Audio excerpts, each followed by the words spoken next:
大家好，我是客家佛教中心的小金江法师，是尊贵的藏都古仁波切的弟子。那么今天继续跟大家分享仁波切的这本英文书《Compassion Conquers All》。那依照惯例呢，我们都会先念个英文，然后念几段英文，然后再以中文做翻译，然后再跟大家讲解各中的内容。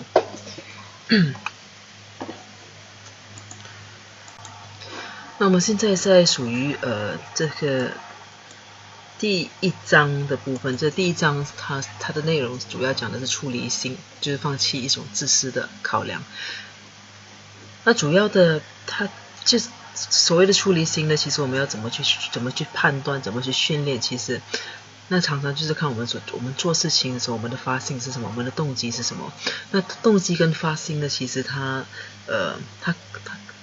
主要就是我在佛法修持上很关键的一点，就是我们必须要摆脱世间八法的影响。那必须摆脱世间八法的话呢，我们才可能有真正的出离心。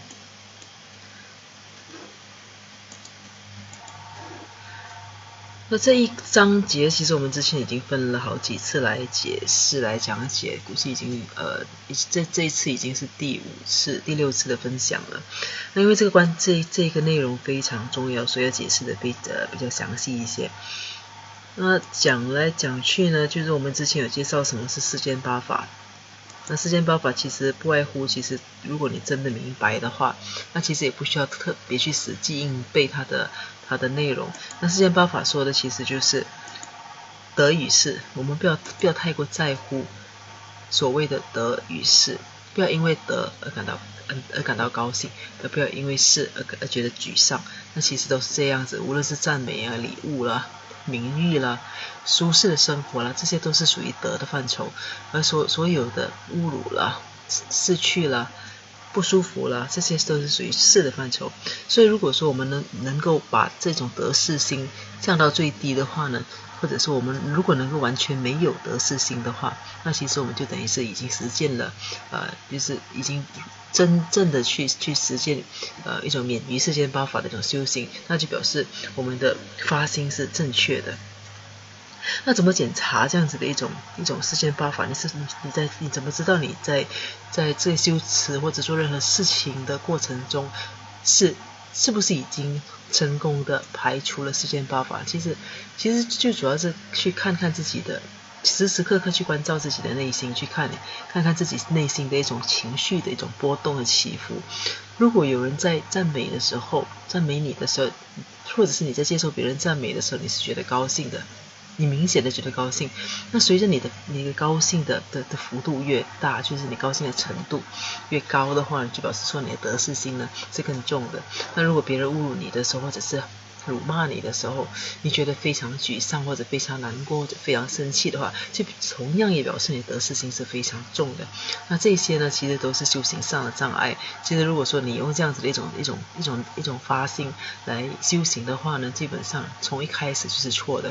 那你根据这样子的发心来进行的任何佛法行为呢，其实它就不是真正的佛法行为，它也没有办法为你累积真正的功德。那所以我们就是这个，你当然不可能说你一了解什么是得失心，你就立刻能够排除它，其实并不是。但是如果时时刻刻能够关照自己内心，时时刻刻能够警惕自己的话呢，那随着日子久了，你会对这种得失会怎么说，会变得越来越敏感。那也会因为这样子，因为敏感逐渐的提醒自己减少去犯这样子的过错。那举个例子，比如说对得失心，对自己本身的这种行为没有察觉的话，正常的反应会是什么？就是很多人，其实我们也常常看到，就有些人在被批评的时候，那立刻反弹的，直接的就跳起来就怒吼，其实那种就是完全没有去观察自己的行为的一种表现。或者是有些人被辱骂了，或者被批评了，立刻非常沮丧，可能一整天或者几天闷闷不乐的话，那其实也是一种没有去关照自己的内心的一种表现。那如果说你长期让自己这个样子，那就表示你的修行其实很难精进。因为你其实是任由一种反射性的一种行为、反射性的心理来牵引着你走，那就表示你一直在被世间八法牵着走。那一直被世间八法牵着走的话呢，只会怎么说呢？它只会越来越去强化你这方面的一种需要和这种反射。那基本上它是没有，这是完全错误的一种动机。所以这次讲的世间八法，这是我们需要一次一次强调的。它虽然很简单，虽然很直接，但是它是非常关键的内容，非常不舒服的内容。那接下去我们之前有谈到，就是说在这娑婆世界没有什么是新鲜的事情，没有什么新鲜的。所有的事情呢，由于我们的轮回转世已经是无数次了，我们已经经历了太多次，也许我们不记得。那其实我们不记得是很可以理解的，我们就是从一辈子到一辈子，从一世到一世之间，我们每一个转世我们都忘记了过去。那既然忘记了过去，很多人呢就没有办法。其实当你不记得你过去曾经犯过什么错的话，你自然就会去重蹈覆辙。那事实已经证明，我们如果是一般人，没有特别没有修行，没有一些修为功力的，那其实是很难去记得前世的。那如果你没有办法记得前世的话，那你继续任由自己根据目前的一种世俗标准来进行各种行动或者行为的话，那只会让自己一步一步的继续沦陷，继续轮回下去。那其实始终没有办法去超越。所以呢，最好的办法呢，就是好好去实修佛法，去实践佛法。那其实要去实践佛法，我们当然不可能用一种死记硬背或者是一种硬来的方式。所以仁波切就用了很多心思，在把这些内容好好的去跟大家解释它各种的逻辑跟道理。所以这个发心这个部分呢，它其实是讲解的非常深入的。那之前我们有说到，其实我们很多问题来自于一种普遍的无孔不入的一种无知。那种无知呢，从无知我们延伸出了一种错误的一种认知，对事物我们对事物有一种错误的看法。那因为这样子的这种错误的认知呢，我们赋予事物各种现象一些错误的价值，然后再因为这些我们所赋予的价值呢，我们再对它产生一种错误的执着。所以从一开始就是因为无知，因为无明所引起的。那但是我们因为自己本赋予某一些事物某一些价值，我们却把自己的喜怒哀乐都投注在那上面。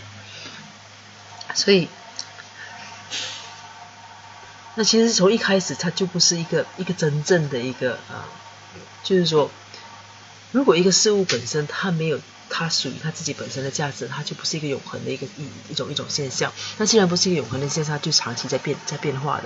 那如果我们对一个长期在变化的一个无常的事物，我们投以一种永恒的价值，如果我们赋予它，我们企图赋予它永恒的价值，我们认为它是这个样子的话，那肯定结果肯定是失望的。那事实上在娑婆世界，任何事情到了最终呢，其实都是失望的。为什么？我们最终都会失去一切，所以我们说不要得失心不要那么重，是这样子。为什么说最终会失去一切呢？那即使你在这一辈子，你可能从年轻到老，你不曾失去任何东西，但是到死亡的那一刻，你始终还是要失去的。所以在死亡的那一刻，你知道你已经快死亡了，那你知道你将会永远的失去这一切。那当时的那种执着，那其实就是让你沦陷，让你轮回在三恶趣的一个因，或者让你不断轮回的一个因。所以这些东西我们必须从根本上来解决它。所以我们必须去知道，从一开始我们对于事物，我们所赋予事物的价值，其实从一开始那就是不切实际，它是毫无根据的。那要了解这一点，所以我们需要学习佛法。那佛法就是再次强调，就是佛法呢，并不是一般人就是可能不认识佛法的认为，就可能去烧个香啊，去做个法会啊，或者是去做许多供养啊，就这样子而已。其实并不是，甚至其实你即使全职投入佛法事业或者佛法工作，也不表示你懂佛法。所以如果你不真的去聆听，去认真去实修的话呢，那其实所做的一切，它其实都不是真正的佛法。所以其实是我的上师就是尊贵赞度国仁波切，他对于佛法就是佛法课、佛法开示，或者是对弟子去上佛法班，他其实是非常怎么讲，非常认真，就是要求我们在上课的时候是非常非常专心的。因为如果没有办法好好的听法，没有办法好好去了解法，那就没有办法好好实践。那如果你不实践的话呢，那你所做的一切行动其实都只是一个行为，而并不能真正带给你佛法的利益。那今天来到这个部分的这个小节是让我们痛苦的什么东西让我们那么痛苦？那英文是 What makes us suffer？So what makes us suffer is not realizing that things do not inherently exist on their own. Every phenomenon is impermanent. It is our stubbornness not to accept that fact and to put more into it than it is. It is our stubbornness to have the wrong projection toward an object of the five senses, and it not fitting our projections the way we think it should be that make us suffer. And the worst part of it, that we do not have enough wisdom, clarity of mind, meditational power, and penetrative wisdom to actually see an object for what it really is. Therefore, we are stuck with two problems. First, wrong perception due to delusional mind, due to wrong mind and wrong perception. And second, a grasping at the wrong projected perception. So grasping at the wrong projection and wrong projection itself makes us suffer. 那这两个到底讲的是什么东西呢？它这其实真正让我们痛苦的，是我们没有去察觉到，或者是我们没有去意识到，事物本身它并不拥有自性。那就是我们常常看到的，就是自性空这样子的一种情况。事物并不拥有自己本身的自性。那所有的一切呢？所有的一切世间万事其实它都是属于无常的。那让我们觉得它就是让我们持有另一种看法的，其实是我们本身的一种固执，我们不愿意接受这样子的一个事实。所以因为我们的不愿意接受事实，让我们始终在这种轮回的痛苦里。那尤其是我们特别执着的是那些能够在感官上给我们带来刺激的事物。我们对于五蕴，就是五蕴相关的事物的一种错误投射的一种执着，让我们痛苦。因为当这样子的一种错误投射，怎么说，我们没有迎来我们想要的一个后果的情况下，我们就觉得痛苦。那可能讲的有点拗口，那简单就是说，我们认为事物应该是以怎么样的方式来进行的，那结果并不是那样子的话，那我们就因为这样子的痛苦。所以并不是那个事情本身让我们痛苦，是我们本身的一种期待和预设让我们痛苦。那其实最糟糕的部分呢，是说我们没有足够的智慧，我们没有足够清晰的头脑、清晰的心，我们没有足够的禅修的力量去看到事物的真相本身。所以总结来说呢，就是我们卡住的地方是两个部分。那第一个部分呢，就是一种由于妄想所产生的错误投射。是由于妄想，或者是由于我们无明，由于我们的错误认知去产生那种错误投射，这是第一个。那第二个呢，紧抓住这种错误的投射本身，紧抓住错误的投射本身不放。所以这是两个点。一个再跟大家重复一次。第一个点呢，我们两个问题。那第一个问题呢，就是由于我们的无明，由于我们的妄想，由于我们的烦恼，我们产生了错误的投射，这是第一点。那第二点呢，就是除了错误的投射本身呢，我们还紧紧抓住这个错误的投射不放，是这样子的这两个情况呢，导致我们一直陷于这种痛苦之中。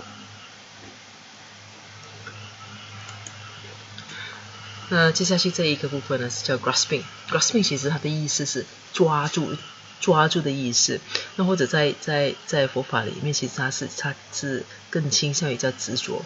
What is grasping? I'll give you an example. The same one I gave previously. When we meet someone and feel that they should be a certain way, and we build up our hopes, that is grasping onto the way we think they should be. And when that person does not fulfill what we thought they should be, through our lack of wisdom, then we think they are bad, they are evil, they are negative, they are not good. I must fight them, I must get revenge, I must get them back. So it's actually not them. If we use our wisdom, it's not them. It's our wrong perception and our lack of wisdom to perceive. The lack of wisdom to perceive and the wrong perception itself are also impermanent, which means it can be removed because these two factors are based on other conditions to survive. Therefore, there is an end to suffering. 那其实这几段非常关键、非常重要。如果说我们能够好好去消化和了解它的内容的话，因为其实这里其实已经怎么说呢？已经告诉你解决痛苦的方案。那从执着到解决痛苦，那这几段他是怎么解释的？他说什么叫 grasping 就是一种紧抓不放，这种执着。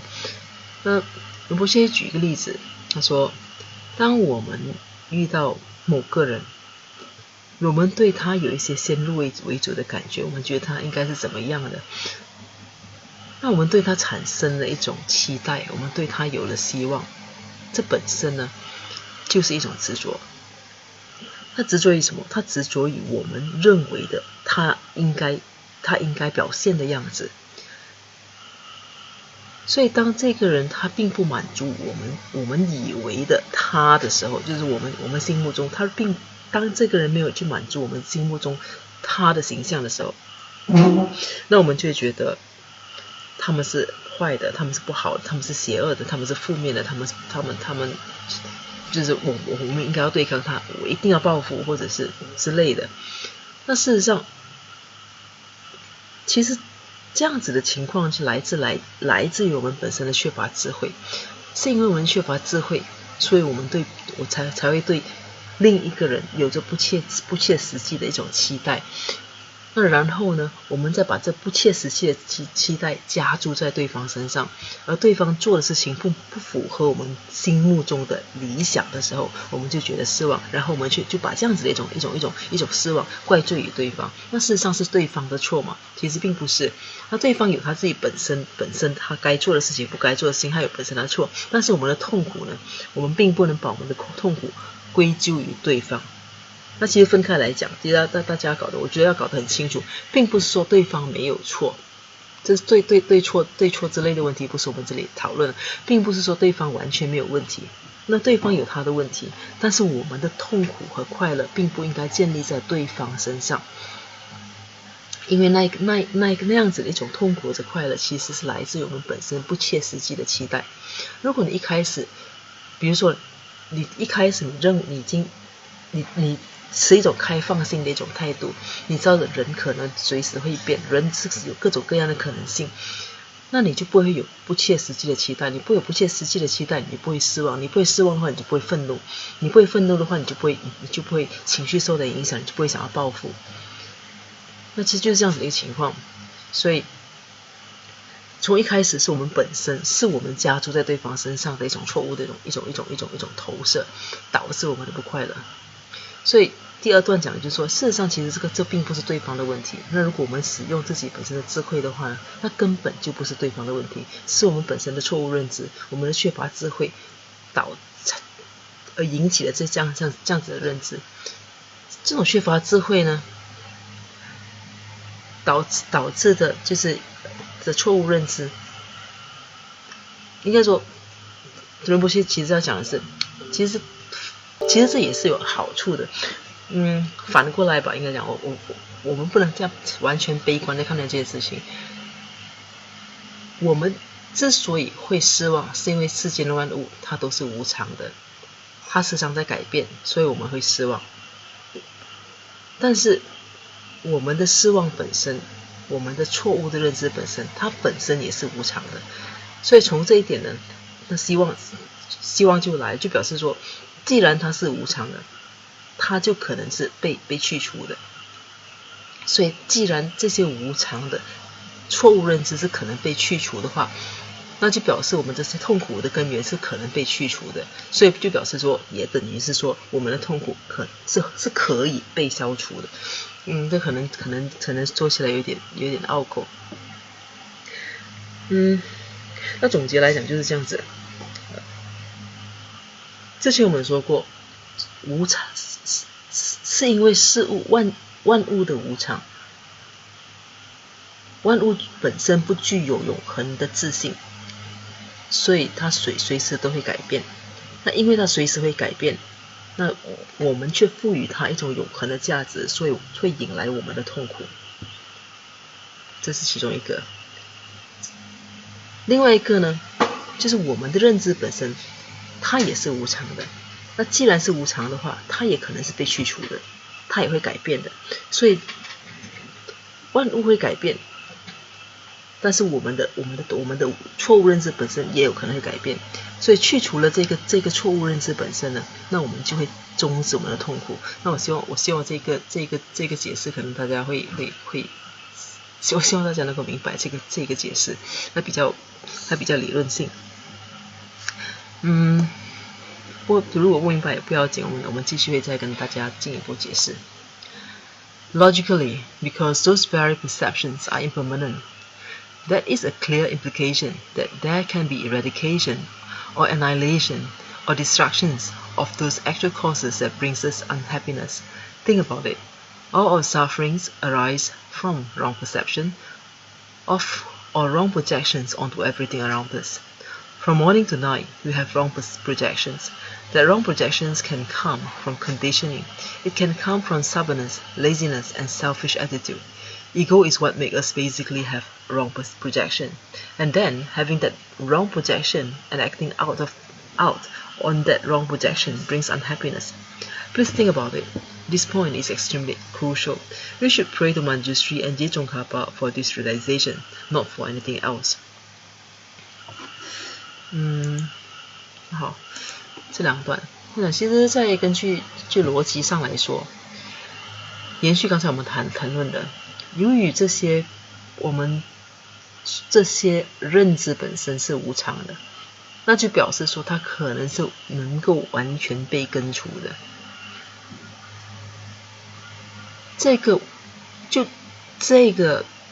导致我们痛苦的，给我们带来不快乐的因是可以被根除的。那就好好讲这一点。导致我们的不快乐的因是可以被根除的。那既然如此的话呢，我们的痛苦也有可能被根除，因为我们所有的痛苦都来自错误的投射，来自错误的认知。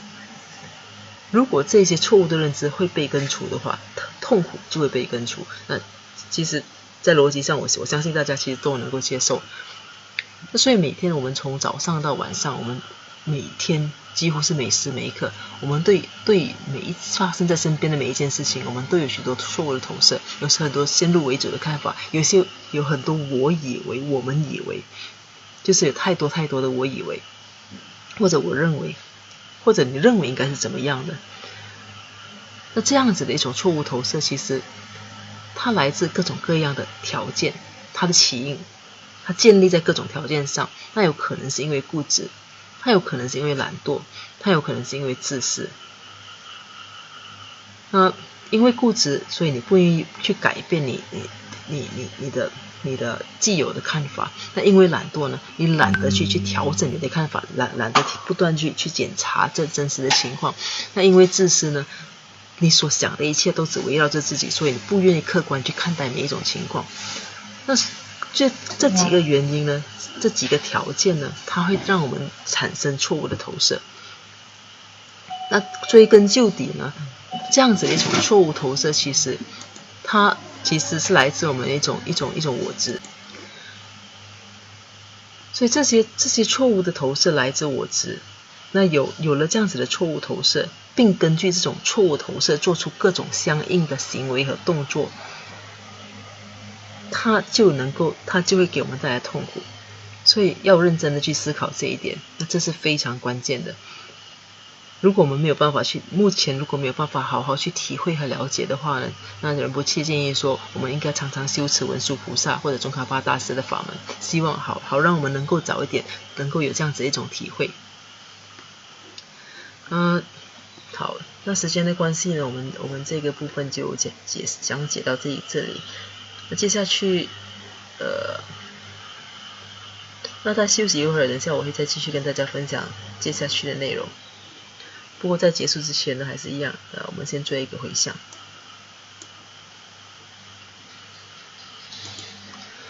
如宝珍贵菩提心，未生出者愿生出，已生出之菩提愿，岂不退转倍增长？如宝珍贵之空性，未生出者愿生出，已生出之空性宝，岂不退转倍增长？